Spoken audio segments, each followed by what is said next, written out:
Olá, olá, querido amigo, querida amiga, qué bueno estar contigo una vez más para reflexionar en la palabra del Señor. Estamos reflexionando en el libro de Isaías y hoy es el capítulo 13. Y antes de reflexionar en este capítulo y de aprender las lecciones espirituales que este capítulo tiene para cada uno de nosotros, vamos a orar. Padre nuestro, gracias Señor Dios por la oportunidad de estudiar tu palabra y una vez más, ahora pedimos tu sabiduría para comprenderla. En el nombre de Jesús. Amén. Muy bien, este capítulo 13, bueno, ayer hemos visto el capítulo 12, que es un capítulo de alegría presentando acciones de gracias, la importancia de la oración y de la testificación también. Este capítulo de hoy, el capítulo 13, está dentro de una sección que es desde el capítulo 13 hasta el capítulo 23. Presenta varios mensajes de juicio a Babilonia y otros pueblos también. Bueno, los mensajes de estos capítulos 13 al 23, ellos la verdad no estaban destinados principalmente a las naciones que se refieren a esos capítulos, sino que estos mensajes primeramente se referían al pueblo de Dios y por ende para nosotros también, para que podamos comprender cómo Dios trata a las naciones y también comprender por contraste a tomar decisiones correctas. Vamos a ver después en el capítulo 13 uno de estos ejemplos, ¿verdad? Que está en el versículo 11. Bueno, Isaías comienza el capítulo 13 con el término profecía sobre Babilonia. Es interesante porque presenta una palabra que no puede equivocarse, o sea, una profecía. Y dice que es sobre Babilonia. Bueno, Babilonia mencionada acá es una referencia a un reino literal, un gran reino en la historia, ¿no? En la antigüedad. Pero también el término Babilonia es una referencia a los poderes del mundo que se oponen a la realeza y al reino de Dios. Entonces, después de hablar de Babilonia, habla de Moab, habla de Siria, habla de Etiopía y habla de Tiro. Y aparece acá en el capítulo 13 una expresión muy interesante, que es la expresión, está en el versículo 6, dice, el día de Jehová. Y también aparece en el mismo capítulo, en el versículo 9, que es la expresión, el día de Jehová viene.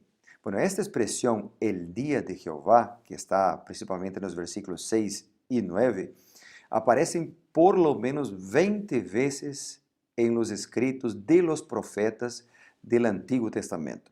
Y esta expresión siempre se usa con referencia a un tiempo de juicio divino, un juicio sobre una ciudad, sobre una nación, ¿verdad? El castigo final de los habitantes del mundo.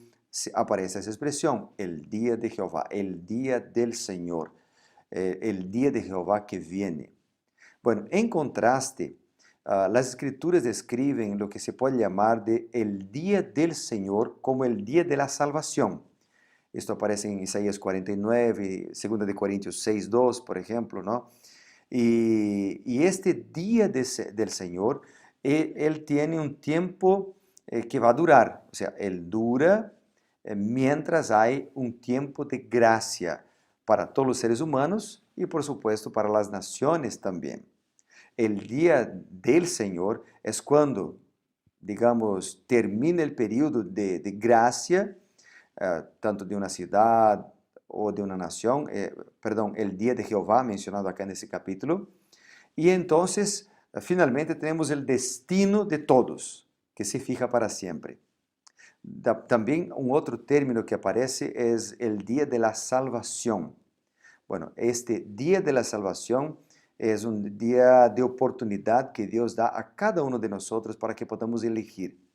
Durante el día de la salvación, las personas, las naciones son libres de ejercer el poder que Dios les da para entonces elegir el bien o el mal, ¿verdad? Pero entonces cuando llega el día de Jehová, mencionado en el capítulo 13, entonces la voluntad de Dios se vuelve suprema. Es decir, ahora tenemos oportunidad para elegir, ahora tenemos oportunidad para tomar nuestras decisiones, pero vendrá un día en que el juicio será entonces aplicado. Vendrá un día en que entonces serán separados los impíos de los justos.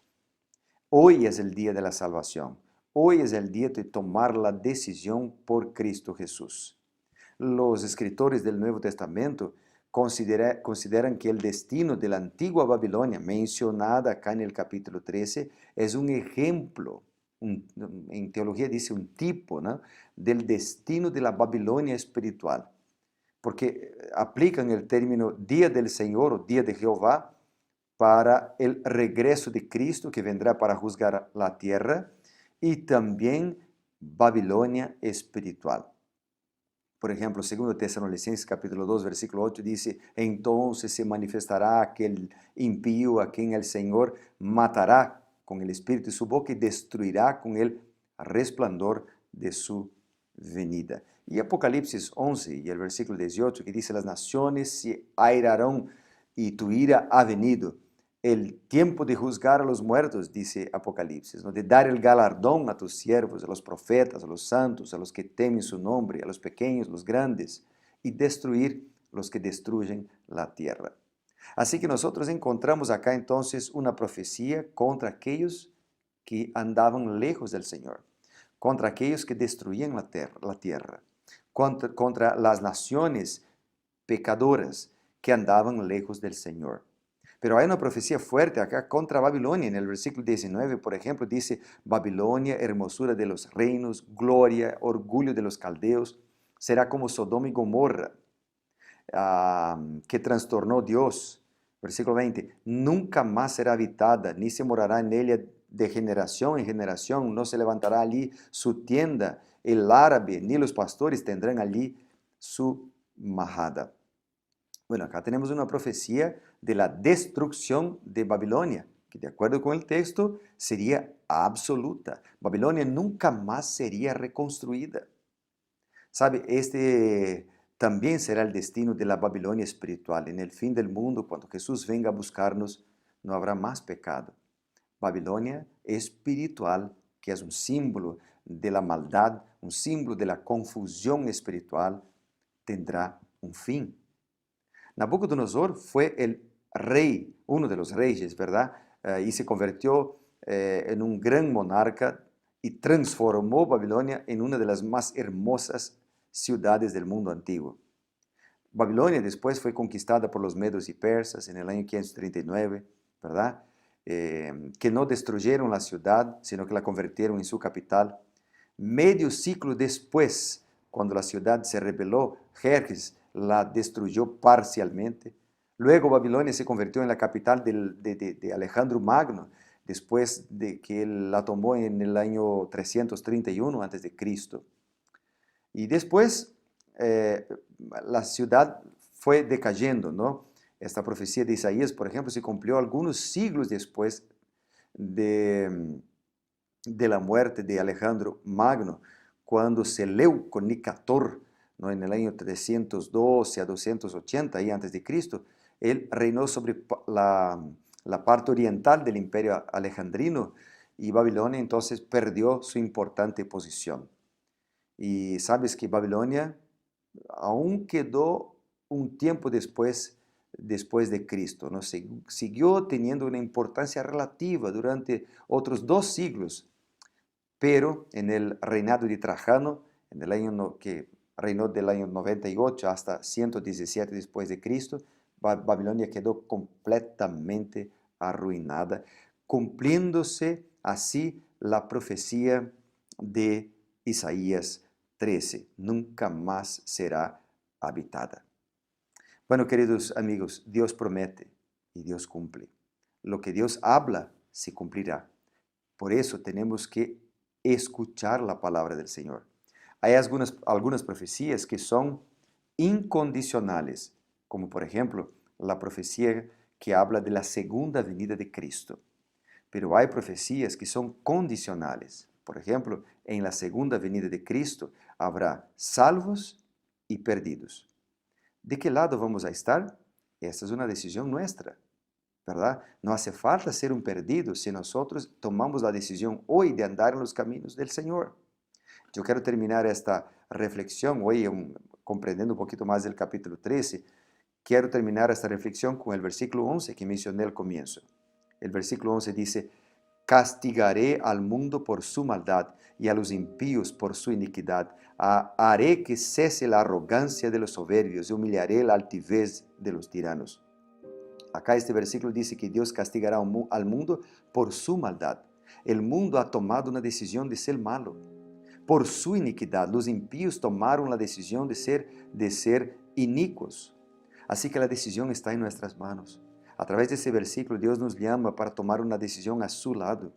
Cuando miramos al Nuevo Testamento, por ejemplo, 2 de Pedro capítulo 3, versículo 9, dice: el Señor no retarda su promesa, según algunos la tienen por tardanza, sino que es pacientes para con nosotros, no queriendo que ninguno perezca, sino que todos procedan al arrepentimiento. Y Hechos capítulo 3, versículo 19 dice: arrepentíos, convertíos, para que sean borrados vuestros pecados, para que venga la presencia del Señor en tiempos de consuelo. Queridos amigos, en este versículo 11 hay un llamado para confesar nuestros pecados, entregar nuestra vida en las manos del Señor y Él cuidará de nosotros. Habrá destrucción, habrá el juicio para Babilonia, como hubo para Babilonia literal, para Babilonia espiritual, pero solo para aquellos que han tomado la decisión de andar lejos del Señor, de practicar la maldad, de practicar la iniquidad. Hoy Dios nos llama para tomar una decisión para andar en sus caminos, para hacer lo que es correcto, y entonces Él hará por nosotros lo que nosotros no podemos hacer, nos traerá salvación y cambiará el rumbo de nuestras vidas. Vamos a entregar nuestras vidas en las manos del Señor ahora. Yo quiero orar por ti. Querido Padre bondadoso Dios, gracias por la oportunidad de estudiar tu palabra. Gracias porque en el ejemplo de Babilonia podemos entender todo tu plan para nuestras vidas. No es destrucción, sino que salvación. Babilonia fue destruida y tantas otras naciones porque anduvieron lejos de ti y practicaron la maldad. Queremos, Padre amado, aprender con el ejemplo malo para hacer buenas cosas. Entregamos nuestra vida en tus manos, pues oramos en el nombre de Jesús. Amén y amén. Dios te bendiga muchísimo. Nos vemos mañana para comprender el capítulo 14 de Isaías y ser reavivados por su palabra. Chao, chao.